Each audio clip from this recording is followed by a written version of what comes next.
कि होता है यार, कितनी बार भी बोल के जाओ न्यूज़पेपर पढ़ो पढ़ो, लेकिन नहीं पढ़ते बच्चे।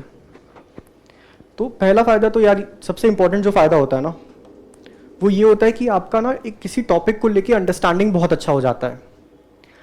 ठीक है, अब मान लीजिए अग्निपथ की स्कीम है, अब उस पर रोज़ कुछ ना कुछ एडिटोरियल्स आते ही रहेंगे और हर पर्सपेक्टिव से आते रहेंगे। ठीक है, तो आप जब 3 दिन 4 दिन 5 दिन उस एडिटोरियल को पढ़ रहे हैं, तो आपको वो चीज़ इतने अच्छे से समझ में आ जाएगी कि कोई आपसे रात को भी उठा के पूछेगा कि अग्निपथ के बारे में बताओ, तो आप उसको बता देंगे।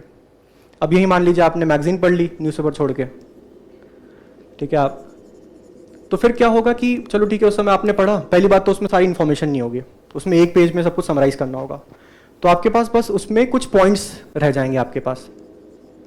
अब उन पॉइंट्स को आपने हाईलाइट कर दिया, ये इंपॉर्टेंट पॉइंट है, चलो ठीक है, तो आपको लगा मुझे आ गया अग्निपथ समझ में।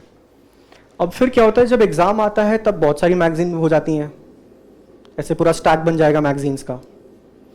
अब सब रिवाइज करो बैठ के, और वो कर नहीं पाते हम लोग। और फिर जो चीज़ आपने याद की है वो एग्जाम के प्रेशर में याद आए या ना आ पाए, उसका क्या गारंटी है।